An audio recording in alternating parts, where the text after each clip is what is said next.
Hi all friends, welcome to MTM political talk. പോസിറ്റീവായ വാർത്തകൾ ഇപ്പോൾ നമുക്ക് കിട്ടാക്കനിയായിരിക്കുകയാണല്ലോ. അതേക്കുറിച്ച് നമുക്കൊന്ന് വിശദമായി നോക്കേണ്ടതുണ്ട്. കാരണം നമ്മൾ കുറച്ച് പിന്നിലോട്ട് നോക്കിയാൽ ദിവസം രാവിലെയാണ് പത്രങ്ങൾ വായിക്കുമ്പോഴാണ് വാർത്തകൾ അറിഞ്ഞിരുന്നതെങ്കിൽ പിന്നീട് TV വാർത്താ ചാനലുകളുടെ കാലം വന്നപ്പോഴേക്കും ഓരോ സെക്കൻഡിലും നമ്മൾ വാർത്തകൾ അറിഞ്ഞുകൊണ്ടിരിക്കുകയാണല്ലോ.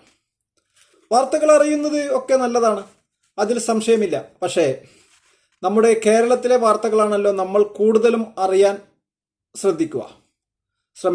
നിർഭാഗ്യവശാൽ ദിവസവും ദുരിത വാർത്തകൾ നമുക്ക് ശ്രവിക്കേണ്ടതായി വരുന്നു. എന്തുകൊണ്ടാണ് ആദ്യകാലങ്ങളിൽ നിന്ന് വ്യത്യസ്തമായി ഇത്രയും നെഗറ്റീവ് വാർത്തകൾ നമ്മൾക്ക് മുന്നിലേക്ക് എത്തുന്നത് എന്ന് ചോദിച്ചാൽ ഒന്നാമത്തെ കാരണം മനുഷ്യർ തമ്മിലുള്ള അകൽച്ച തന്നെയാണ് പ്രധാന കാരണം.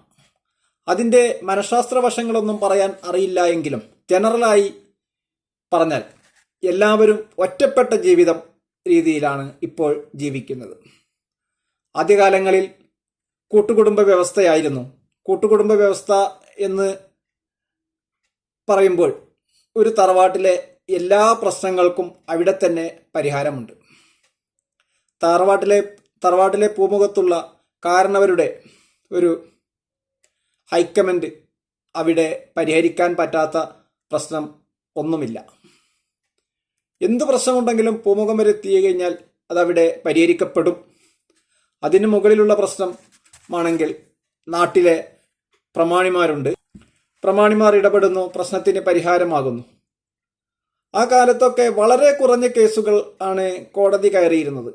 എന്നാൽ ഇന്ന് അണുകുടുംബത്തിലേക്ക് മനുഷ്യർ ചുരുങ്ങി, 6 ഇഞ്ച് സ്ക്രീനിലേക്കും ലോകം ചുരുങ്ങി.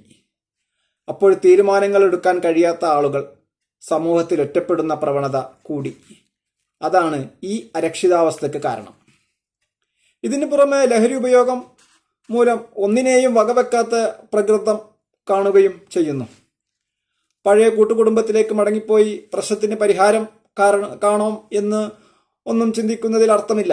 ആ കാലം കഴിഞ്ഞു പോയി, അത് പറഞ്ഞു എന്ന് മാത്രം. അതൊരു നെസ്റ്റോൾജിയ, അത് പറഞ്ഞു കഴിഞ്ഞു, അത് അവസാനിച്ചു. ഇനി അതിലേക്ക് ചിന്തിച്ചിട്ട് കാര്യമില്ല. അത്തരം വിഷയങ്ങളിലേക്ക് നമുക്ക് തിരിച്ചു പോകാനും സാധ്യമല്ല.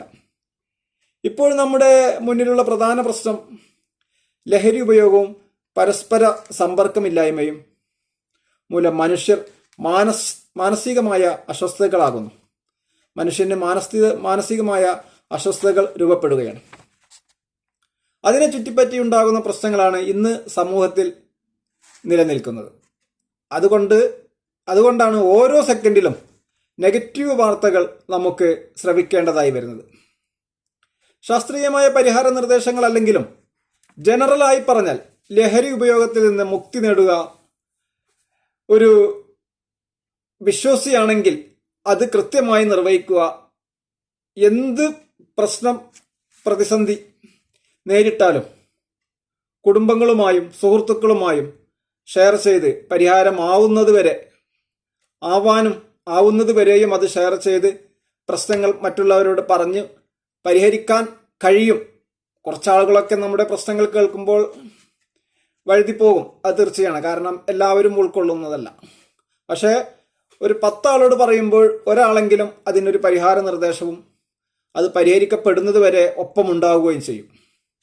അത്തരം സുഹൃത്തുക്കളുമായി അത്തരം കുടുംബങ്ങളുമായും കൂടുതൽ സമ്പർക്കത്തിൽ ഏർപ്പെടാൻ നമ്മളും ശ്രമിക്കേണ്ടതുണ്ട്. അമിതമായ മൊബൈൽ ഉപയോഗം കുറക്കണം. മൊബൈൽ ഉപയോഗം എന്ന് വെച്ചാൽ ഫുൾ ടൈം ഇതിലിരുന്ന് കാര്യങ്ങൾ ചർച്ച ചെയ്യുന്നതിൽ അർത്ഥമില്ല. കുറച്ചൊക്കെ ചുറ്റുഭാഗത്തും എന്തൊക്കെ നടക്കുന്നു, പരസ്പരം നമ്മുടെ ജനസമ്പർക്കങ്ങളിലൊക്കെ ഏർപ്പെട്ട് മാനസിക സംഘർഷം കുറക്കുക എന്നുള്ളത് തന്നെയാണ് ഇതിന് ഏറ്റവും വലിയ പരിഹാരം. എല്ലാ സാധനവും ആവശ്യത്തിന് ഉപയോഗിച്ചാൽ നല്ലത്, അമിതമായാൽ അമൃതം വിഷമാണ് എന്ന് കേട്ടിട്ടില്ലേ? അതുപോലെയാവും. പരസ്പരം പങ്കുവെക്കലുകളുടെ മാത്രമാണ് പ്രശ്നപരിഹാരം ഉണ്ടാവുകയുള്ളൂ. അത് തീർച്ചയാണ്. അങ്ങനെ പ്രശ്നം പങ്കുവച്ച് മുന്നോട്ട് പോവുകയാണെങ്കിൽ ഒരു പരിധിവരെ നമുക്ക് നല്ല വാർത്തകൾ ശ്രവിക്കാൻ സാധിക്കും. പിന്നെ ലഹരി ഉപയോഗം പൂർണ്ണമായും നിരുത്സാഹപ്പെടുത്തണം. അത്തരം ആളുകളെ സമൂഹത്തിൽ ഒറ്റപ്പെടുത്തണം. ഇത്രയൊക്കെ ശ്രദ്ധിച്ചാൽ മാനസിക സംഘർഷം കുറച്ച് നമുക്ക് സന്തോഷത്തോടെ മുന്നോട്ട് പോകാൻ സാധിക്കും. സന്തോഷത്തോടെ നമ്മൾ മുന്നോട്ട് പോകുമ്പോൾ ചുറ്റുഭാഗത്തു നിന്നും നല്ല വാർത്തകൾ ശ്രവിക്കാനും നമുക്ക് സാധിക്കും. ഇപ്പോൾ നമ്മൾ ഓരോ ദിവസവും ഓരോ സെക്കൻഡിലും ഓരോ മിനിറ്റിലും നമ്മൾ ശ്രവിക്കുന്നത് എന്താ? അപകട വാർത്തകളാണ്. മനുഷ്യനോട് ചെയ്യുന്ന ക്രൂരതകളാണ്. മൃഗങ്ങൾ ചെയ്യുന്നതോ പ്രകൃതി ദുരിതങ്ങളോ ഇതൊന്നും ഇതിന് പരിഹാരമല്ല. കാരണം അവര് മനുഷ്യന്റെ അത്ര ബുദ്ധിയുള്ള ആളുകളല്ലല്ലോ. പ്രകൃതിയിൽ ഉണ്ടാവുന്ന ദുരിതങ്ങളും മൃഗങ്ങളിൽ നിന്നുണ്ടാവുന്ന ദുരിതങ്ങളും ഒന്നല്ല ഈ പറഞ്ഞു വരുന്നത്. മനുഷ്യനോട് ചെയ്യുന്ന ക്രൂരതകളെ കുറിച്ചാണ് നമ്മൾ പറഞ്ഞു വന്നത്. അത്തരം ക്രൂരതകൾ അവസാനിപ്പിക്കേണ്ടതുണ്ട് സമൂഹത്തിൽ നിന്ന്. അത്തരം ക്രൂരതകൾ ഇല്ലാതാക്കേണ്ടതുണ്ട്. അതിന് നമ്മൾ പ്രത്യേകമായി ശ്രദ്ധിക്കേണ്ടത് മയക്കുമരുന്നിന്റെ ഉപയോഗം സമൂഹത്തിൽ നിന്ന് തുടച്ചു നീക്കപ്പെടണം. മനുഷ്യൻ പരസ്പരം പങ്കുവെക്കലുകളുടെ കാലത്തേക്ക് തിരിച്ചെത്തണം. എന്നാൽ മാത്രമേ നമ്മുടെ സമൂഹത്തിൽ നല്ല വാർത്തകൾ ശ്രവിക്കാൻ നമുക്ക് സാധിക്കുകയുള്ളൂ. ഏതായാലും വീഡിയോ നീട്ടിക്കൊണ്ടുപോകുന്നില്ല. ഈ വീഡിയോ മുഴുവനായി വീക്ഷിച്ച താങ്കൾക്ക് നന്ദി. ഈ ചാനൽ ഇതുവരെ നിങ്ങൾ സബ്സ്ക്രൈബ് ചെയ്തില്ലെങ്കിൽ സബ്സ്ക്രൈബ് ചെയ്യുവാനും നിങ്ങളുടെ അഭിപ്രായ നിർദ്ദേശങ്ങൾ എന്താണെങ്കിലും കമന്റ് ബോക്സിൽ രേഖപ്പെടുത്തുവാനും വിഷയം ഇഷ്ടമായാൽ ലൈക്ക് ചെയ്യുവാനും ഓർമ്മിപ്പിച്ചുകൊണ്ട് നിർത്തുകയാണ്. അടുത്ത ഒരു വിഷയവുമായി ഉടനെ എത്താം. നന്ദി, നമസ്കാരം.